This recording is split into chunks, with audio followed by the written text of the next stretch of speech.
This show is produced by the Hartman Media Company. For more information and links to all our great podcasts, visit hartmanmedia.com. Welcome to the American Monetary Association's podcast, where we explore how monetary policy impacts the real lives of real people and the action steps necessary to preserve wealth and enhance one's lifestyle. It's my pleasure to welcome Leslie Appleton-Young. I have been following her work for a long time. I'm talking decades. She is the chief economist with the California Association of Realtors and a senior vice president with them as well. And I have been to so many of her speeches over the years when I lived in California. And she just does some great work talking about the housing market, the economy. And I know I mentioned the chief economist for the California Association of Realtors. But as I've mentioned before, California is the largest state in the country. It is probably the sixth largest economy in the entire world if it were a country. So it's a big deal. And as goes California, so goes the rest of the nation. Sometimes, not always, but not always. It's not always. Yeah, and we'll talk about that. But that used to be the saying, at least. So it's my pleasure to welcome Leslie Appleton-Young. Welcome. How are you? Jason, I'm great. Really great to see you. Thanks for asking me. It's good to have you. I've wanted to have you on the show for a long time, so really a pleasure to have you here. Maybe we'll start off. I usually ask people where they're located, and you have now moved to Sarasota, Florida. Is that correct? Right. I'm living in Sarasota. I flew from Los Angeles on March 12th and got here just in time. I was actually planning to be bi-coastal this year because I'm retiring from CAR at the end of this year. But with COVID, it just made a lot of sense to just do it. And everyone in the company at the association is remote. So we are just all Zoom all the time. And we haven't missed a beat, really. Yeah. I'm curious, when it wasn't remote, where was your office? Was it in Los Angeles? Yeah, absolutely. We were in downtown LA. We were in downtown LA, and then our lobbying office is in Sacramento. Good stuff. So, Leslie, we are definitely living in interesting times. Counterintuitively, so many people in February, March were predicting the end of the world. There's going to be a giant crash. That may still come, I guess. We'll talk about that. But the Fed and the government have come to the rescue, as I think is the new way it's just going to always go. That's what everybody expects now. Well, we learned to fight the last war, right?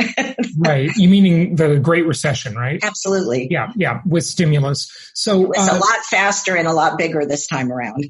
No question about it. I mean, GDP down, 30-ish% or so. This is truly a remarkable time, and it's a pretty crazy and scary time too. But in the midst of that, there are definitely a lot of opportunities. I predicted very early that there would be this mass migration to suburban markets back in early February, if you can believe that. I think I might have been the first person to make that prediction. And it's certainly happening now. People are leaving high density urban areas. And that trend was already underway because most of those areas are business unfriendly. And, so there was a migration, but I think COVID accelerated it. Give us your take on things. I know you've got some great slides, charts, and graphs to share. For those of you listening via audio only and not seeing the visual, of course, it will be available on the YouTube channel, but we'll try and elaborate on the visuals so that you can relate to them even though you're not seeing them. Leslie, what do you think? Hey, well, why don't I just start with sharing my screen? I mean, it's a big question that you're asking. And I guess I'll just say there's a tremendous amount of uncertainty out there. And the housing market has been incredibly strong given the constraints of very limited inventory and new construction, right? So we've seen a very hot market, certainly once the initial first round of the lockdown was lifted. So that's really been the story. And looking forward, we can talk about a couple scenarios, and I'm sure we will. But let me start with sharing my screen. You always have such fantastic charts and graphs. So I have a great team behind me with Jordan Levine and Oscar Way and Samantha Olays in Georgia. I mean, they are just so. I look good because they are the ultimate kind of professional, incredible people. So listen, one of the things that we've started to do, like everybody, is pivot towards more high frequency data. And we're doing weekly reads of the MLS, actually daily reads, and calculating weekly averages of key metrics. And we're also serving our members every week. And I use this slide when I start speaking just to make a point about giving each other some grace about this pandemic. There is no consensus view on what it is and how it ought to be handled. And I think our membership and the realtors are no different than anyone else. So way back in April and May, we asked, is it too long? Are we taking too long to loosen up? Not long enough, or we don't know. And it's about a third.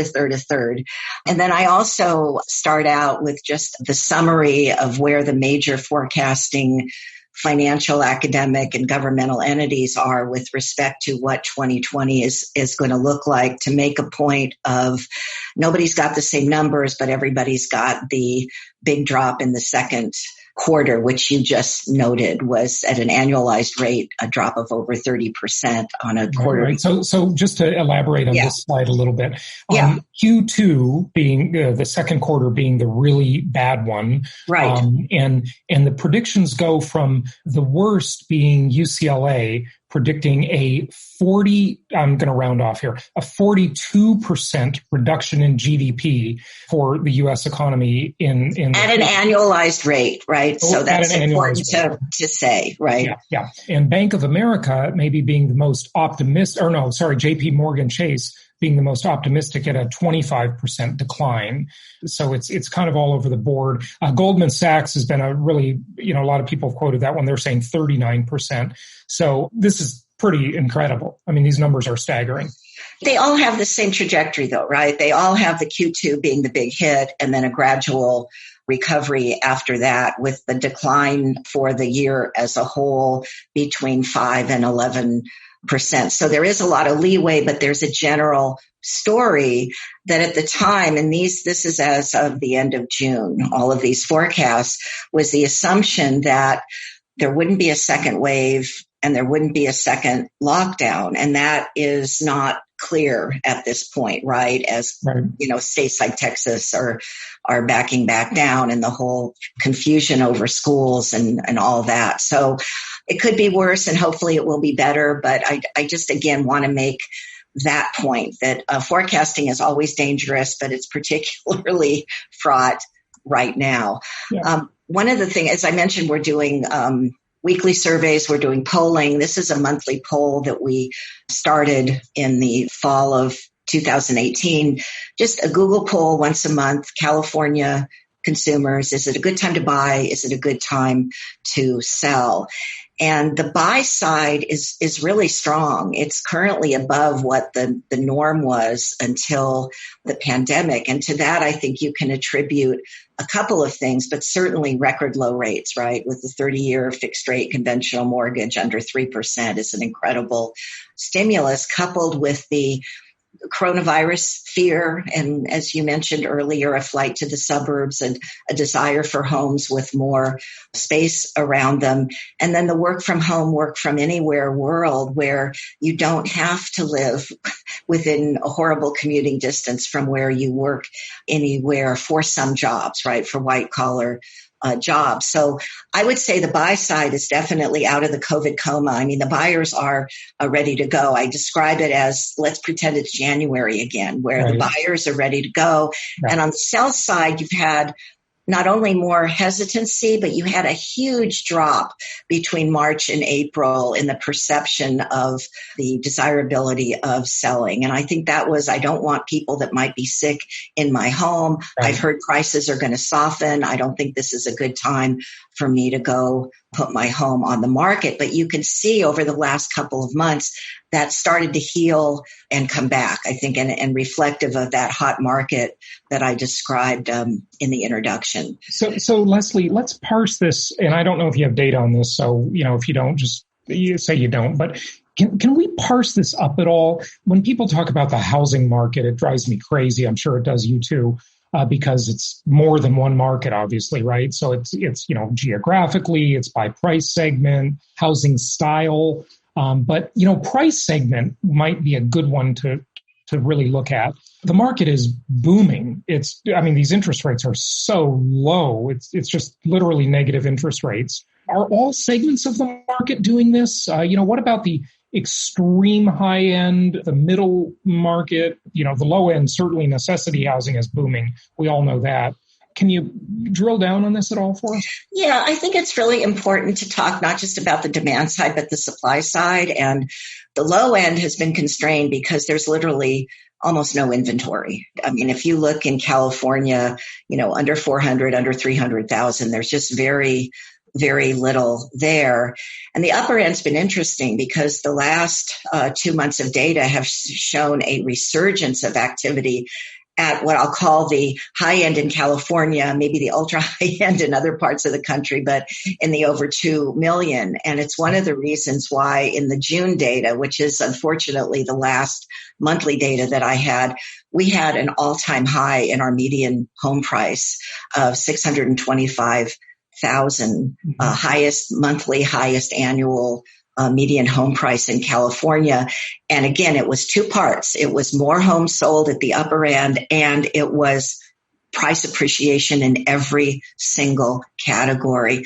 So I would never disagree with what your point about real estate being local, but I will tell you that my experience over the 30 plus years I've been doing this is that there are common themes that tell a story, right? That it's hard to evade. And certainly one of the really interesting things that we're seeing in California is just really hot activity in the Central Valley. The people from Los Angeles looking at homes in Bakersfield, right? And it used to be just an affordable housing driven migration story. And now it's also a quality of life COVID generation story. A social distancing story. Too. Right. Yeah. Okay, let's move on. So just at a glance, here's what we saw in June, and I won't go in any detail, but we're running year to date in California down about 12% from 2009. Down meaning down in sales volume. Sales year to date. Volume. Yeah. Right. Sales. No, number of transactions. Right, number sales of transactions. Volume. Yeah, sales volume. Okay. Right. So the important thing, I just want you to make sure, and you alluded to it a moment ago, it's inventory. So, what people commonly, I think, are misled by some of these stats because they think, oh, well, sales volume is down. That must be the market is bad. But especially in the housing world, when you don't have inventory, you can't have any sales. Okay. So it's not that people don't want to buy. Sales volume being down might be a sign that it's a seller's market and everybody wants to buy, but there's just nothing to buy. Absolutely. It's not even a nuance. That's a huge point, right? Yeah. Okay. You've got to look at both sides. So we have 2.7 months of inventory in June. Okay. And what would be considered like a normal month supply of inventory for you? Up until 2013, looking back a couple decades, I would have told you 6 to 7 months supply is normal. Is like an even keel market. Right. Since 2013, I will tell you it's 3 to 4 months of supply. In fact, in other words, we had in California, and this is a national phenomenon, not just California, we have been at unusually low levels of inventory. Yeah. So 2.7 months is a very rapid market. Sure.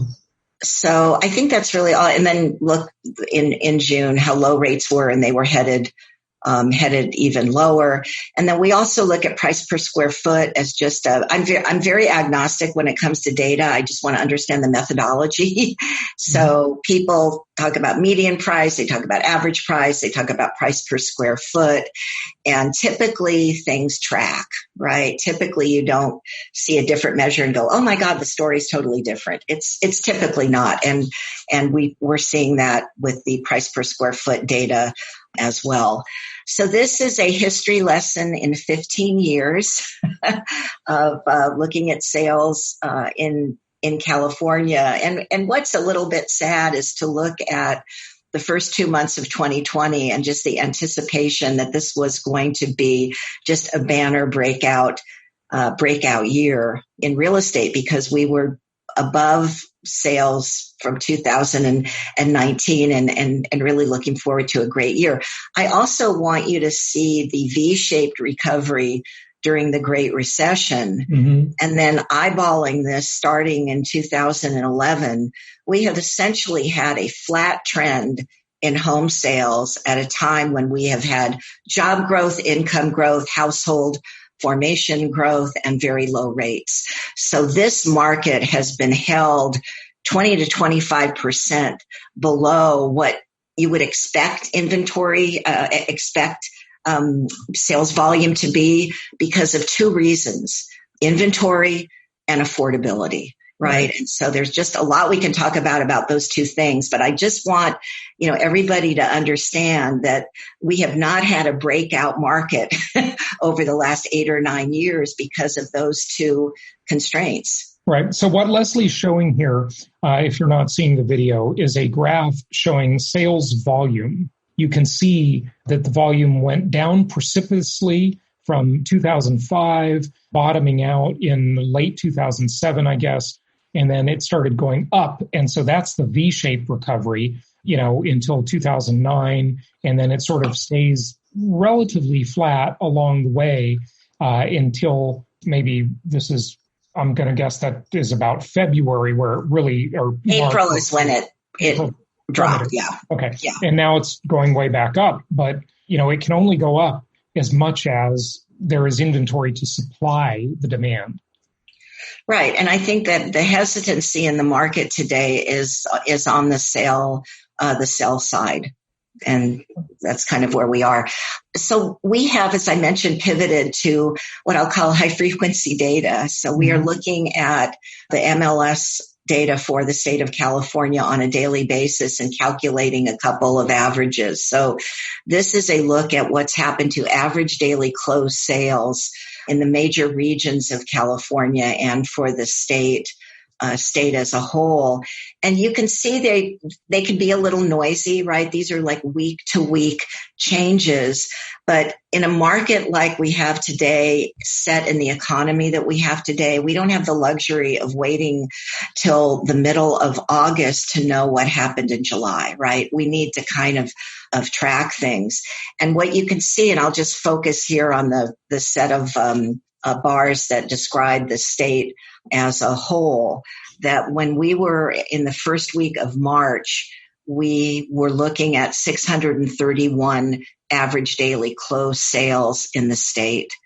And the week ending the first week in August, we are looking at 774 average daily closed sales, which is down pretty sharply from the week before. And I'm going to move ahead here to show you the drop in closed sales was almost 26% on a week-to-week basis. So that's something we're watching very carefully in terms of its relationship to the resurgence of cases and the, tighter lockdown regulations that can vary from, county to county, right? Sure. And there's no one situation.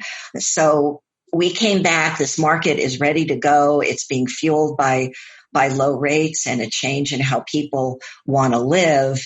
And yet it's really the virus that is setting, and it's the virus and the reaction to it by the government that's determining, I think, the path of the overall recovery. So you asked me before about price points, if you will. Yep. And I made the point that the low end of the market is constrained by really tight supply. Mm-hmm. And the high end of the market in June was up almost 7% on a year-over-year basis. Wow. Properties under 300,000 were constrained, dropped on a year-over-year basis by 21.5%. Amazing. Maybe it's a good time to ask you, kind of our previous conversation off air, just about the general vibe with California. I mean, people have been leaving the state for many years. I left the state. You left the state. I mean, what does the future look like for California, just as a kind of a general comment, Yeah, I think in general, the country's rebalancing towards the middle and the South. And we've been tracking net domestic migration that you get through the Census Bureau, the American Community Survey for many years. And there's kind of a myth out there that it's our tax structure. Mm-hmm. And the reality is we're not losing millionaires. There's actually a small net gain in terms of people that are making higher incomes into California. But the story has been that we are losing young people and we are losing the working middle class, right. Working class, because they can't afford housing in California, be it ownership housing or even rental housing. And I think now overlaid on top of this is going to be, and obviously it's too early to see in any data. Certainly we have anecdotal stories, but I think you're seeing an acceleration of this change fueled by the work from anywhere environment for white collar workers. Yeah, no question about it. And if you're a billionaire or a decamillionaire or a centimillionaire, it doesn't matter. You're just going to live where you want to live. You can afford to live here. They're not the people that are hurting. Right. But they may not be happy. I know they're not happy about their taxes, but sure. I just look at the data.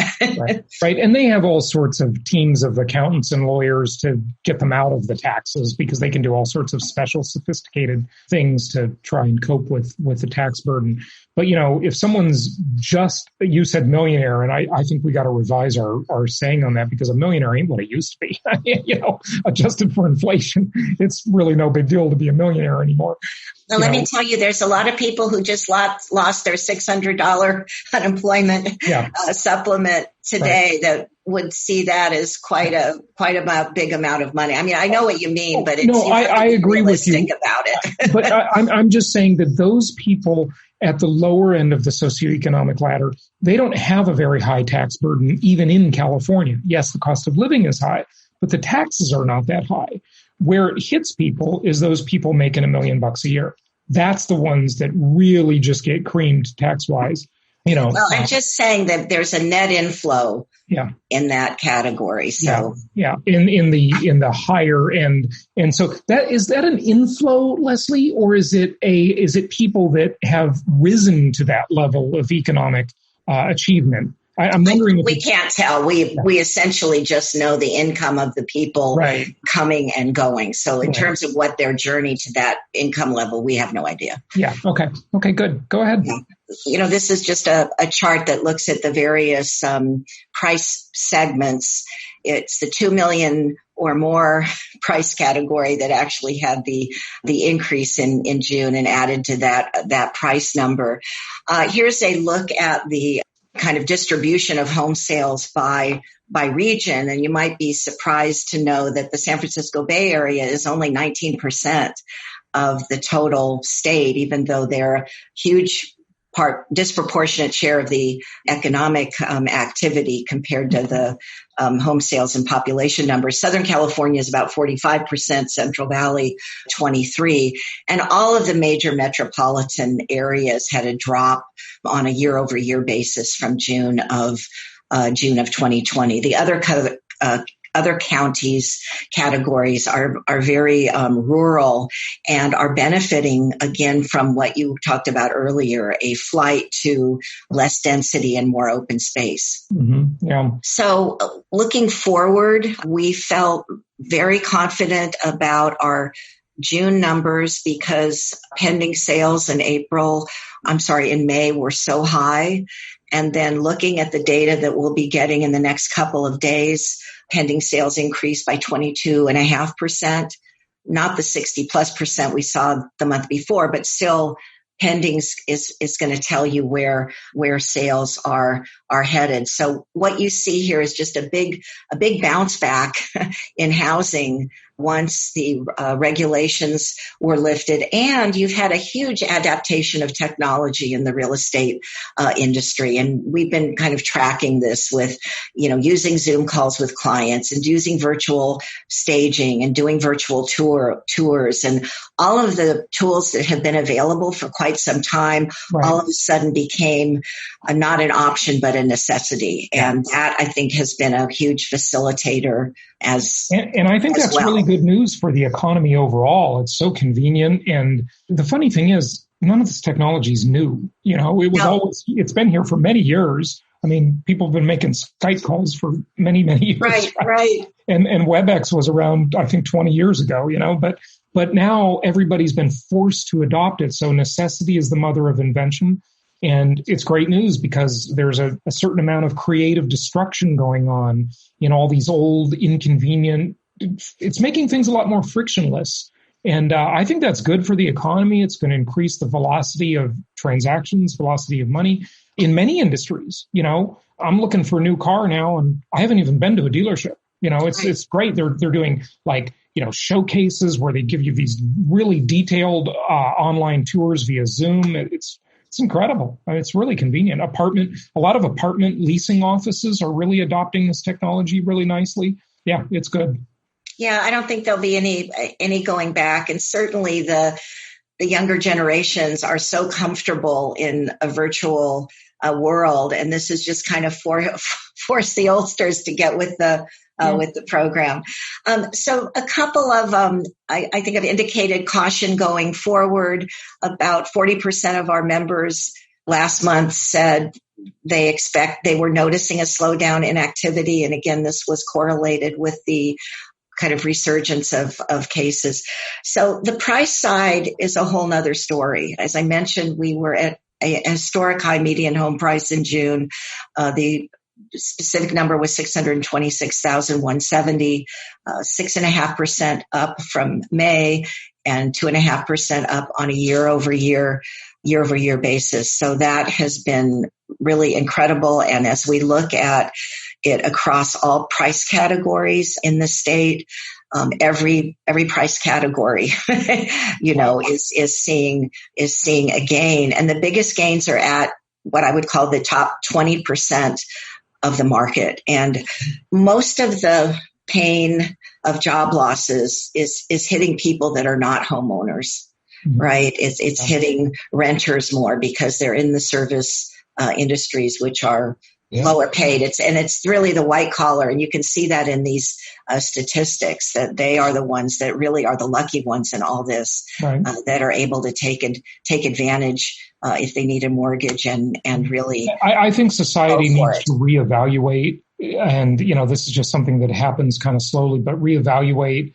the amount of pay people get that do food service and grocery stores. I mean, why are these people so underpaid? It's kind of strange because these are the people that, as we've realized, society has depended on.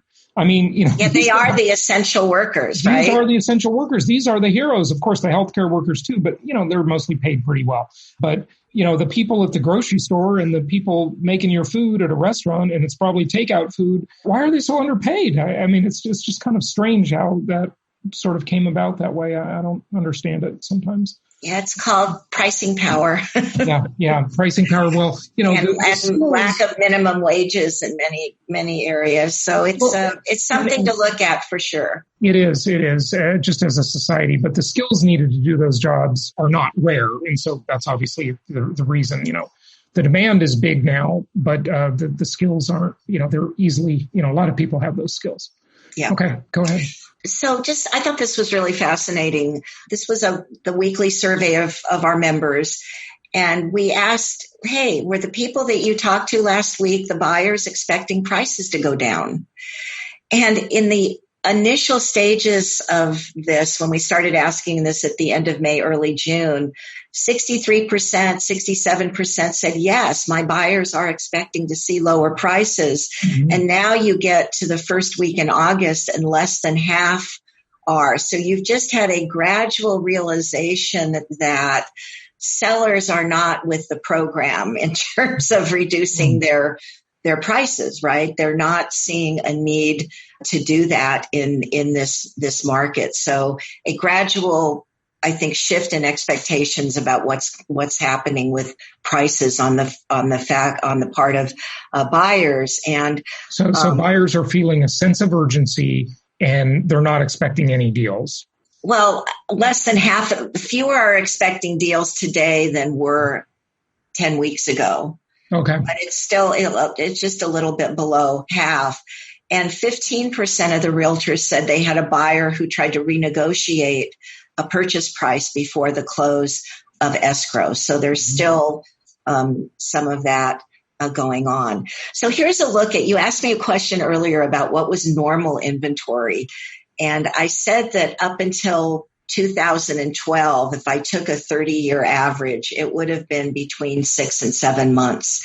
And if you look at this inventory index that, again, goes back 15 years to 2005, you can see starting in the beginning of 2013, the average has been between a 3 and a 4 month supply. So we've just entered a new normal, if you will. And 2.7 is low, but it's nothing we haven't encountered before during this period. And again, I mentioned all of the factors that were growing, but what hasn't grown is new construction, at least in our state. So that's been an issue. And boomers are staying in their homes longer, right? There's a financial incentive. They don't want to pay the capital gains.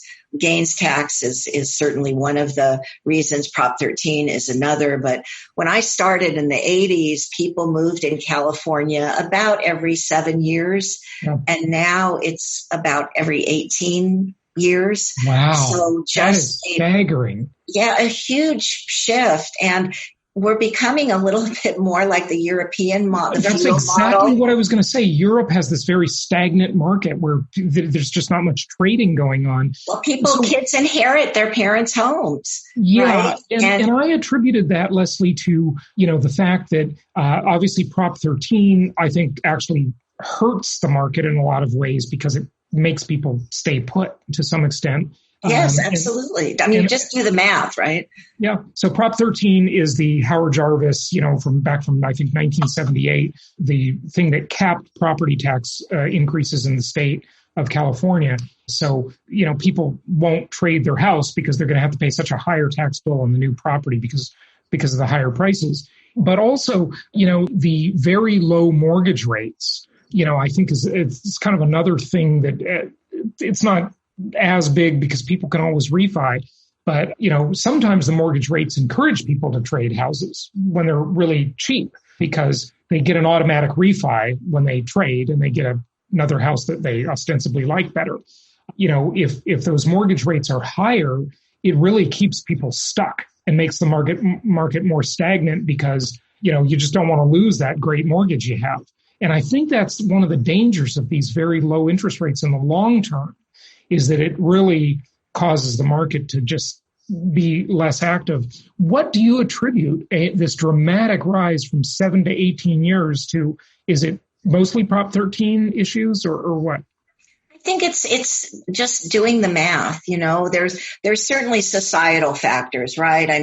70 is the new 50. People are more active. They don't want to move to Sun City or Leisure World like their parents did and quote unquote retire and sit on a golf cart all day. So they're just more with the mix. But, what you find is there's a lot of people who really don't need a 5-bedroom home anymore, but the math just doesn't work out for them. And what we hear over and over again is it's really the capital gains issue. Now we have a proposition on the ballot in California coming up, Prop 19, that'll help people over 55 to move and take, their tax basis and so on. So that might help a little bit, but we can't do anything about the fact that people have, huge gains. If someone's been in their home 30 years in Palo Alto, you can imagine there just is not going to be a way to have it work out in terms of the numbers. They could always rent it for a couple of years, which will never make sense in Palo Alto, and then do a 1031 exchange. But yes, I totally agree with you. It's really, yeah. It's really so Anyway, moving on, here's just a look at active listings, which have been declining on a year-over-year basis for the last year. And in June, they were down almost 44% from June of 2019. So that is staggering. I know, right? Yeah. So when you mentioned the need to focus on the supply side, I could not agree more. So let's talk about that for a moment. So a massive supply shortage. Do you think California, or, it's really up to various municipalities, but we've got it. Well, it's not completely, but they've got to loosen up on these building requirements, and maybe make it a little less expensive for builders to build homes, and loosen up on the environmental restrictions. I mean, the Coastal Commission in California, you can't build anything if you can see it from the ocean. It's absolutely crazy. Do you see this happening, or is the state just going to say, no, sorry, tough? I think it's that, and it's also neighborhood attitudes, which you find over and over again are just simply opposed to anything and everything. And one of the things I'm really proudest of at CAR is a couple of years ago, we created a legal foundation called Californians for Housing. And we are writing letters and then going in and suing cities that essentially are forbidding a project that meets all of the qualifications. And, every municipality has housing goals, right? There is a housing, requirement that they're supposed to meet, and none of them do.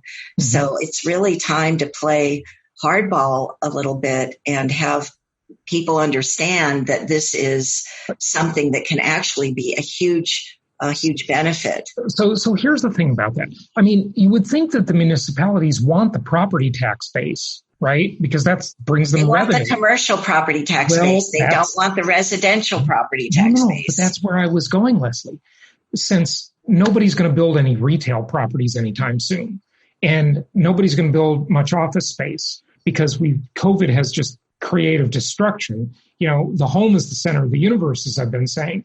And so, they're just not going to have that. They might have warehouse and distribution centers, but they're not going to see a bunch of retail construction or office construction, right?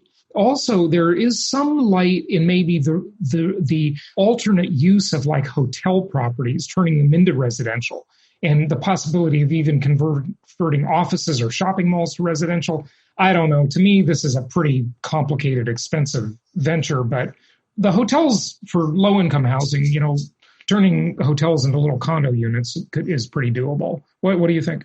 I couldn't agree more. I actually have that point at the end of my presentation that could be a real silver lining, and even a mall, it could become a senior housing village or affordable housing village or a homeless village. It's got plenty of parking, and there's going to be more and more of these because people's behavior has changed, and it's been changing for a long time, right? The department store has been an endangered species for decades, but this has really been kind of the end of the line for some of them. No question. So we'll see. Here's kind of looking again at the weekly data. I'll just show here the average daily pendings. It's been going up and down, but going down a little bit lately. And then I wanted to also say there's been some changes that our members have seen that I think are really interesting. So 28% said they had noticed an increase in clients looking for second homes. And again, that's rarefied air, right? Yeah. But it's indicative of the kind of work from home opportunity and less density desirability. And then the other was, have you increased interest in selling investment properties?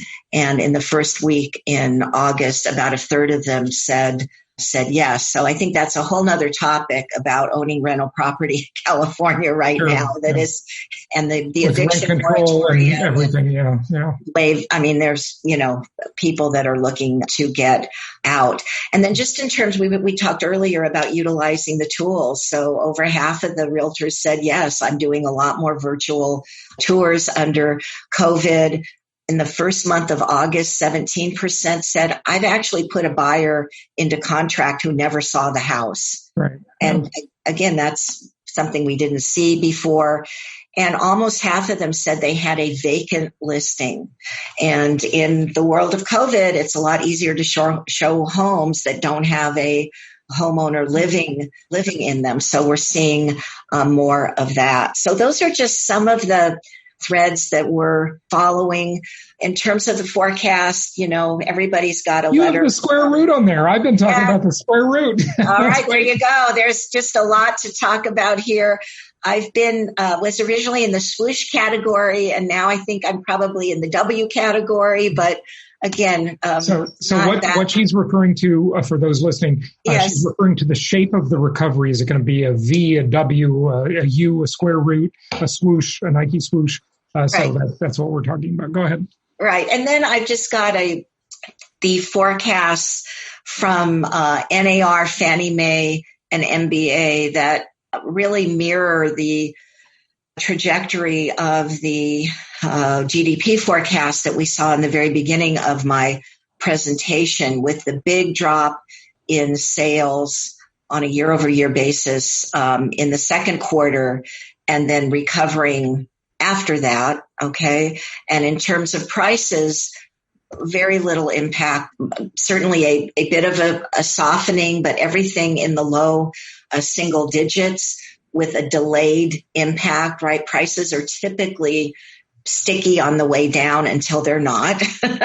But here you can see the big hit. And again, the biggest drop was NAR's projection of a drop in the fourth quarter of 3.1%. And then by the middle of 2021, definitely back on track and well above where prices were a year ago. And then this is just a look at where we are with the California Association of Realtors, kind of looking at where we are now to the end of the year, ending up, and I believe I didn't put in the chart, but essentially what we're looking at is about a 12% drop in home sales 2020 compared to 2019. And at this point, about a 1% drop in the median home price. And we're revising our forecasts every month just because, more data is very helpful in a world like this. But I would just say, housing is a leading force coming out of the engineered recession this time around. And we've seen that the last couple months. And while the future looks a little bit choppy based on how we do with the virus, I think the housing market is just ready to run.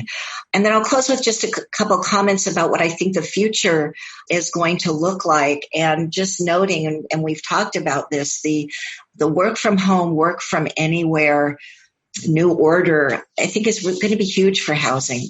It's not only what type of house do I want to live in, and how many of these white collar workers are now looking at needing not just one home office, but two home, two home.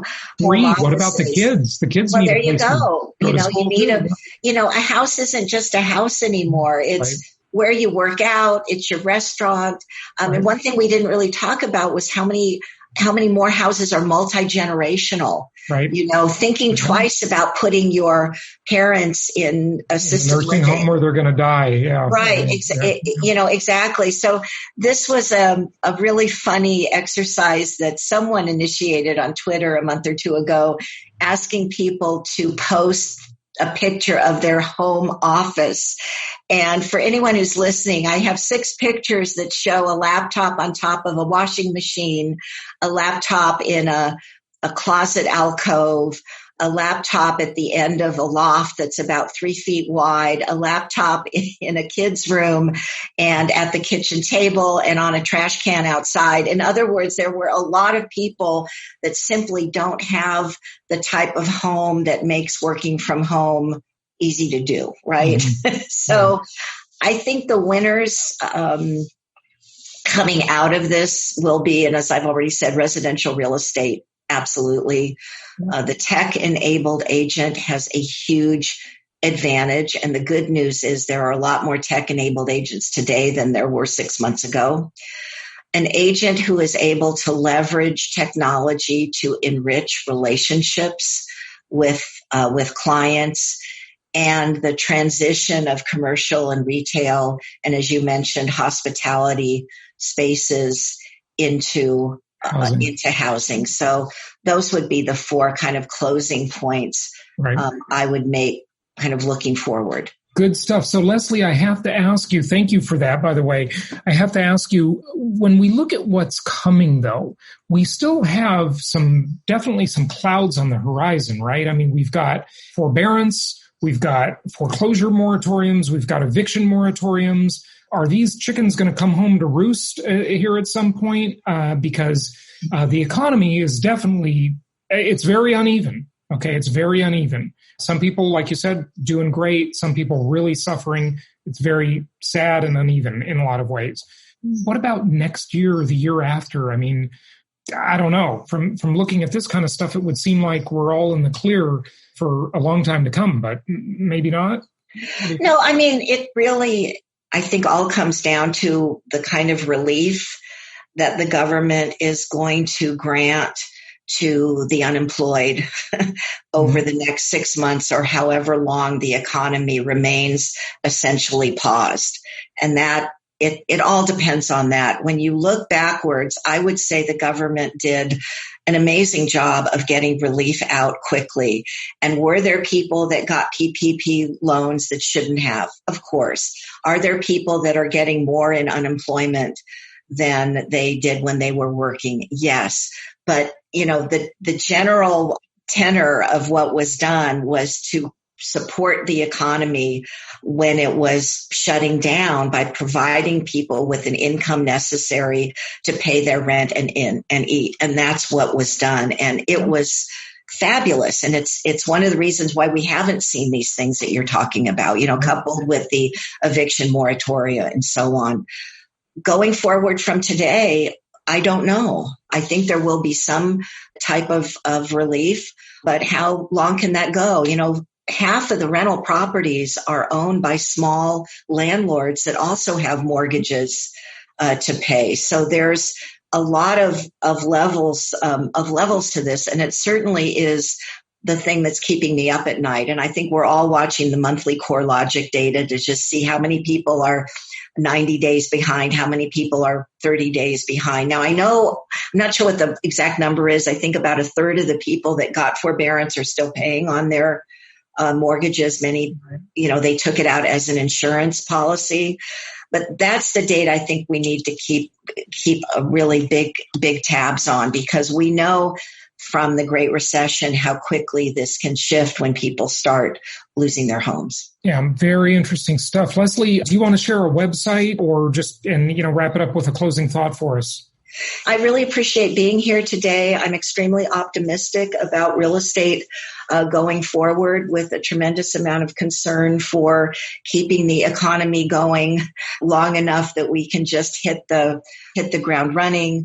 Our website is car.org, and we do have information there on the market and on the virus, and we just try to keep our members informed and being able to be the best possible advisors to their clients. Good stuff. Leslie Appleton-Young, thank you for joining us. My pleasure. Thanks for having me, Jason.